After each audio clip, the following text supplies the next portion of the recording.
हम ये चाहते हैं कि भारत के सारे विद्यार्थियों को सभी तरह की उच्च शिक्षा मातृभाषा में ही उपलब्ध होनी चाहिए। हमारे भारत के सभी न्यायालयों में, उच्चतम न्यायालय में, उच्च न्यायालय में, जिला न्यायालय में, तहसील न्यायालय में, हर व्यक्ति को न्याय की उम्मीद उसकी मातृभाषा में ही होनी चाहिए और न्याय का निष्पादन भी उसकी मातृभाषा में होना चाहिए। न्याय हिंदी में मिले, तमिल में मिले, तेलुगु में मिले, मलयालम में मिले, और न्याय करने वाले तमिल, तेलुगु, मलयालम, हिंदी आदि का उपयोग करें, न्याय करवाने वाले इनका उपयोग करें। ये हमारे भारत स्वाभिमान की बहुत स्पष्ट नीति है। जब आप इस नीति को लेकर लोगों के बीच में जाएंगे तो ये बातें आपको ध्यान रखनी है। लोग आपसे कुतर्क करेंगे और वो कुतर्क हैं उन लोगों के जिन्होंने अंग्रेजी को हटने नहीं दिया इस देश में से।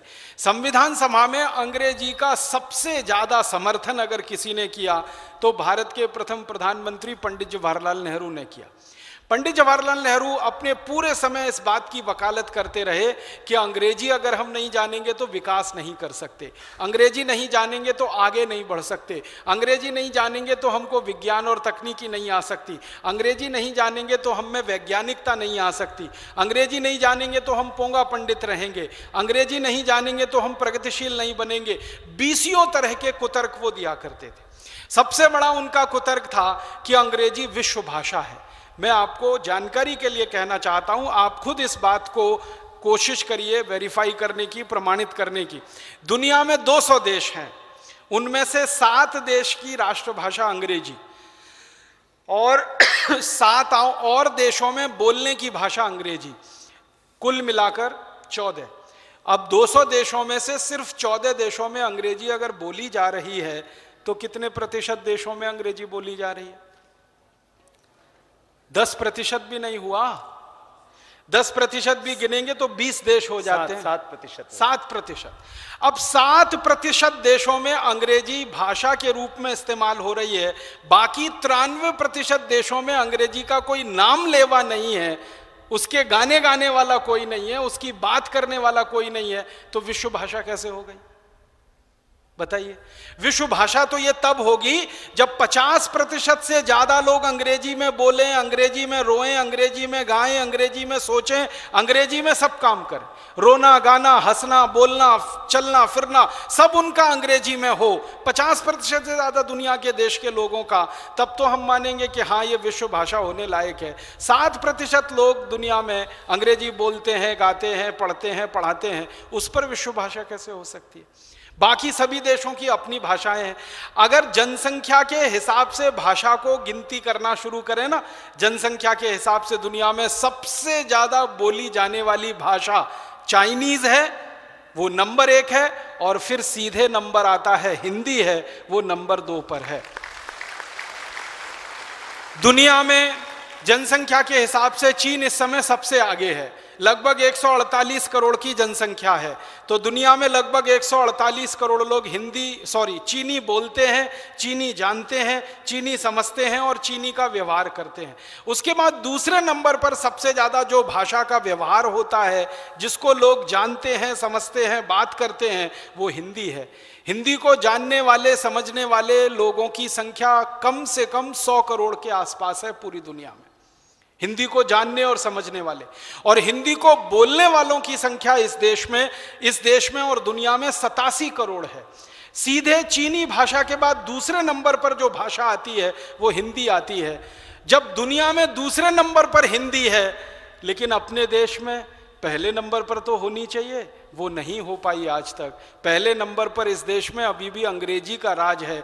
अंग्रेजी महारानी की तरह से है और हिंदी उसकी दासी की तरह से इस देश में व्यवहार में लाई जाती है। बहुत शर्म की बात है, बहुत अफसोस की बात है। दुनिया में ये कुतर्क फैलाया गया कि अंग्रेजी बहुत वैज्ञानिक है। आपने अगर थोड़ी भी अंग्रेजी पढ़ी होगी तो 1-2 सवाल आपसे कर लेता हूं। PUT पुट, तो BUT बुट यही होना चाहिए, और अगर BUT बट तो PUT पट होना चाहिए कि नहीं? BUT बट है तो PUT पट होना चाहिए, PUT पुट है तो BUT बुट होना चाहिए। क्या वैज्ञानिकता है? एक जगह बट है, एक जगह पुट है, या एक जगह पुट है, दूसरी जगह बट है। प्रोनाउंसिएशन, उच्चारण तो एक ही होना चाहिए ना, वैज्ञानिक भाषा में तो एक ही होना चाहिए। एक और उदाहरण देता हूं, केमिस्ट्री, क्या स्पेलिंग है? CHEMISTRY, केमिस्ट्री बोलते हैं ना, तो केमिस्ट्री बोलते हैं तो केमिस्ट्री के हिसाब से कोपड़ा होना चाहिए, CHOPARA। एक जाति होती है ना चोपड़ा, तो चोपड़ा को कोपड़ा बोलना चाहिए, बोलना चाहिए कि नहीं? और अगर चोपड़ा को चोपड़ा बोल रहे हो तो केमिस्ट्री को चेमिस्ट्री बोलना चाहिए, CHEMESTRY। तो अगर वहां केमिस्ट्री नहीं होता तो यहां चोपड़ा कैसे हो गया, और यहां चोपड़ा है तो वहां केमिस्ट्री कैसे हो गई? किसी भी भाषा की वैज्ञानिकता को अगर आप परखना चाहें तो उसमें बोलने के लिए जो शब्द का उच्चारण का महत्व है वो हर समय एक जैसा ही होता है, वो समय समय पे बदलता नहीं है। कभी सी का हो जाता है, कभी सी सा हो जाता है। सी के साथ ए लग गया तो कई बार का उच्चारण देने लगता है, सी के साथ आई लग गया, ई लग गया तो वो सा का हो जाता है। तो ये क्या चक्कर है भाई? भाषा में इतने ज्यादा इसमें विसंगतियां हैं। अगर अंग्रेजी की विसंगतियों पे मैं व्याख्यान करूं तो 3 घंटे यही विषय पे मैं आपसे बात कर सकता हूं। आपका सिर्फ ध्यान आकर्षित कर रहा हूं कि विसंगतियां इतनी ज्यादा हैं अंग्रेजी में, अंग्रेजी के जो बड़े विद्वान हैं वो भी उनका निराकरण नहीं कर पाते, तो वैज्ञानिकता कैसी है? और सबसे खराब बात है जो अंग्रेजी की वो ये है कि आप अंग्रेजी में सोच नहीं सकते, चिंतन नहीं कर सकते। अगर आपको सोचना पड़ेगा, चिंतन करना पड़ेगा तो आपकी मातृभाषा में ही संभव है। आप मूल भाषा मातृभाषा में ही चिंतन कर सकते हैं, उसी में सोच सकते हैं, उसी में विचार कर सकते हैं। आप अपने घर में व्यवहार करते हैं तो मातृभाषा में ही कर सकते हैं। घर के लोगों से हंसी मजाक करते हैं तो मातृभाषा में ही कर सकते हैं। अगर आप बहुत दुखी हो जाएं और आप अवसाद की स्थिति में चले जाएं तो भी मातृभाषा में ही शब्द आपके मुंह से निकलेंगे। हे राम, हाय राम, क्या कर दिया, हे गॉड नहीं निकलेगा, ओ गॉड नहीं निकलेगा, क्योंकि भाषा आपके खून में घुसी हुई है, संस्कार में पूरी तरह से बसी हुई है, रची हुई है। तो आप जिस भाषा में रोएंगे, गाएंगे, जिस भाषा में हंसेंगे, हंसाएंगे, जिस भाषा में बात करेंगे, व्यवहार करेंगे, वो भाषा आपके लिए अनुकूल होगी और शब्दों का भंडार आपके पास पर्याप्त होगा। लेकिन अंग्रेजी भाषा में चूंकि आप मूल काम कोई कर नहीं पाएंगे तो हर बार अंग्रेजी में आपको कुछ करना पड़ेगा, तो भाषांतर करना पड़ेगा, और भाषांतर करने में 6 गुना ज्यादा समय खर्च होगा। आप चाहें तो करके देख लीजिए। आपको कोई एक वाक्य स्वामी जी कहें, भारत स्वाभिमान की मूल नीति मातृभाषा की नीति है, मान लीजिए ये एक वाक्य आपको कहा गया, अब आपको कहेंगे अंग्रेजी में बोलो, तो जितनी देर आपको सोचने में लगेगी उससे 6 गुने कम समय में आप हिंदी में पट से बोल देंगे उसको।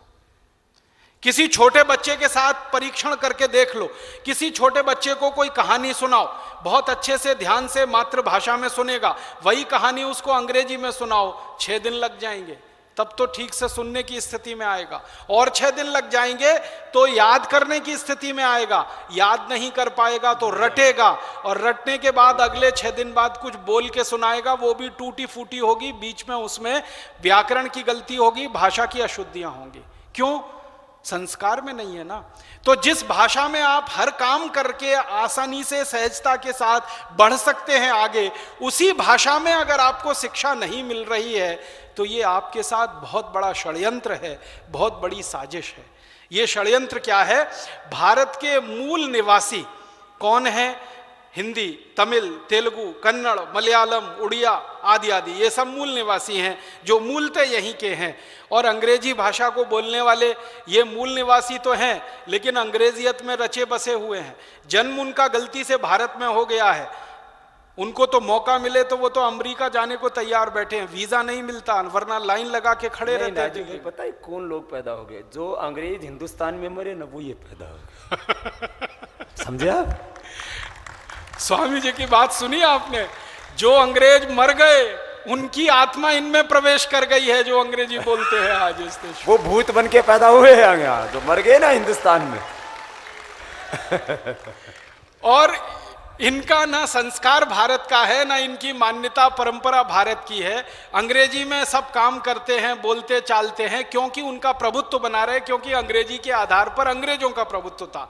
तो भारत के मूल नागरिक कभी सत्ता व्यवस्था में ना आ जाएं, भारत के मूल नागरिक कभी व्यवस्था को संभालने की स्थिति में ना आ जाएं, भारत के मूल नागरिक कभी इस देश को चलाने की स्थिति में ना आ जाएं, इसके लिए जानबूझकर अंग्रेजी को आजादी के 62 साल के बाद भी ढोया जा रहा है। और मैं आपको एक बात बताना चाहता हूं जो आप खुद महसूस कर सकते, देख सकते। अंग्रेजी भाषा के जो स्कूल चलते हैं ना, अलग अलग जगह पब्लिक स्कूल चलते हैं, कुछ कॉन्वेंट स्कूल चलते हैं, मैंने बहुत बार करके देखा है, उनका मूल ज्ञान बहुत ही कम है वहां के विद्यार्थियों का। और जो हिंदी मातृभाषा के स्कूल चलते हैं ना, या कन्नड़, तमिल, तेलुगु, उड़िया आदि के मूल स्कूल चलते हैं, उनके बच्चों का मूल ज्ञान बहुत ज्यादा है। मूल ज्ञान समझते हैं? जिस पर आप सारी इमारत खड़ी करते हैं अपनी जिंदगी की, वो मूल ज्ञान जो मातृभाषा के विद्यार्थी हैं उनका सबसे ऊंचा है, और जो अंग्रेजी भाषा के विद्यार्थी हैं उनका सबसे नीचा है।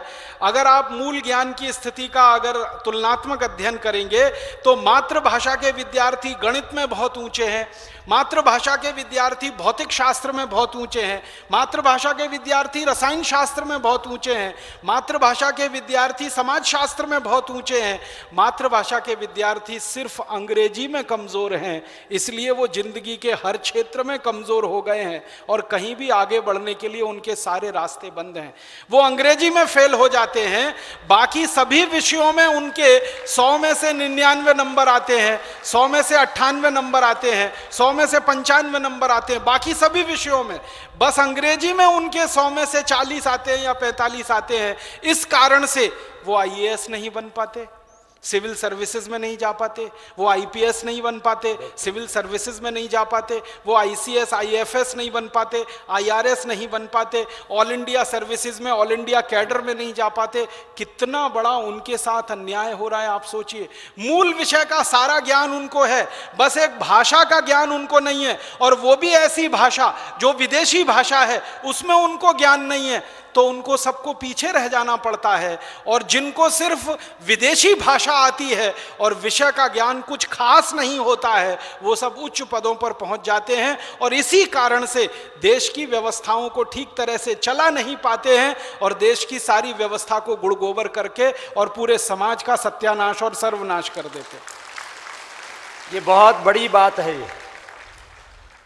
विदेश में रहने वाला चपरासी, ड्राइवर, झाड़ू लगाने वाला, लैट्रिन साफ करने वाला भी अंग्रेजी जानता है, तो अंग्रेजी जानने से वो बड़ा नहीं हो जाता, वो झाड़ू लगाता है, वो लैट्रिन ही साफ करता है।